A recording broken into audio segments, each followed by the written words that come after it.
No, I'm not going to tell you. I'm just going to tell you what you've missed. You haven't heard of Albert Bandura? Yes or no? No. How about Stanley Milgram? No. How about Solomon Ash? How about Philip Zimbardo?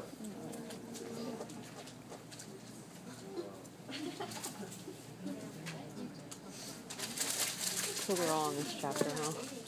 What? I don't think those were in our reading. Yes, they were. If you read the, did you read the chapter? You didn't on social psychology, and you didn't read those names. I think you ought to read it again, seriously. And I'm not being facetious.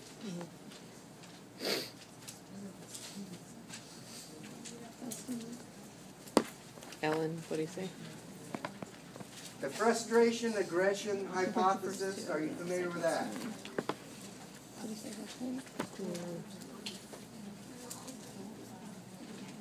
Are you familiar with the divergent views of the cause of frustration? Yes or no? All right, listen, I'm going to give you two opposing theories of what causes frustration, okay? Silence. Okay. All right, thank you. First, there's Freud.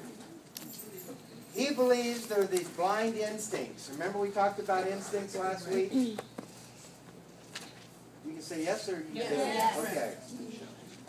According to Freud, we have, in this unconscious instinctual area, we have one view that is called thanatos. Thanatos means a death wish. On the opposite side, in the libido, according to Freud, self-preservation is a part of that, and not just the sexual push, okay?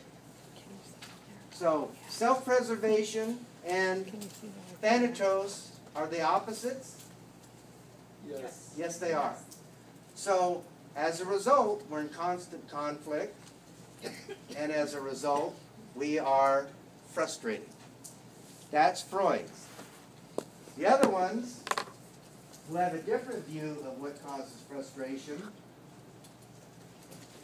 let me tell you the theory, then I'll give you the names. They said, in your environment, any interference, inner response, causes frustration. Example, you want to be at a place at a certain time, you get out on I-5, and there's a crash. And the traffic is going nowhere, and you sit there and you can't do anything. You can't back out, turn around, or anything. You're sitting there, and you watch the time go by. So, any interference, inner response, directed toward a goal. Your goal was to be somewhere, was it not? But there was a what? An accident. Interference. And you had absolutely no control. So, as a result, you are frustrated. What do you think? Which one would you think would be the most believable? Do you know the theorists? There are two of them. Okay, John Dollard. Just remember J. And Neil N. Miller. Dollard and Miller. They believe frustration is a result of environmental factors, any interference, inner response that's directed toward a goal. That makes sense to you? Mm-hmm. Have you ever experienced it? Mm-hmm. What? Yes. According to John Dollard and Neil Miller, frustration is caused by any interference, inner response that is directed toward a goal. And what was Freud's theory again?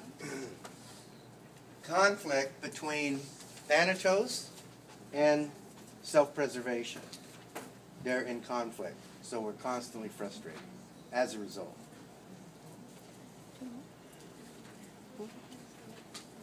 Okay, any interference, inner response directed toward a goal. That's Dollard and Miller's theory. And antidote? Do you really believe that we have the death wish instinct? Freud did. How about self-preservation instinct? Yes. Death wish meaning like, you know how some people like that they're adrenaline junkies? Yeah, That's a okay. death. Or you're on someplace really high and you look down and you think, geez, Yeah. I'm really thinking about what? Jumping. I think it's a more interesting theory. Yeah. Be careful if they slip. Yes. So is that like adrenaline almost? You mean it's picking up the sympathetic nervous system? Because like, with According to death Freud. wish, you're kind of like almost going for getting more head down. Yeah. Okay, but see, yes, according to Freud. But when we talk about stress and coping, we're going to talk about biofeedback training. In biofeedback training, you can actually watch a machine and see when you're stressed and when you bring it down. So according to Freud, yeah, we were like this because we had this what? Conflict. I want to die, but yet I want to live. You vacillate back and forth constantly. Yeah. Absolutely. Any questions? We're going to start on stress and coping now, okay? Hey, how's the temperature in here, by the way? Good. I was doing my sweater. It felt so good. I came in here and have a sweater on. As soon as I sat down, I remembered that I always need to bring my sweater. Oh, that's us. We were hot. We had shorts on earlier and everything. I was like, oh, we're going to class. As soon as I came in here, I was like, darn it. I'm always cold. So I'm always so grateful for that. You guys are waiting back there tonight. You just had fish for dinner, right? Today. Before we transition into stress and coping, which is the other chapter you're going to be tested on for your final, do you have any questions? I suggest that you read the chapter on social psychology. And those names I've thrown out, they are in there. Solomon Asch, Stanley Milgram, Philip Zimbardo, Albert Bandura.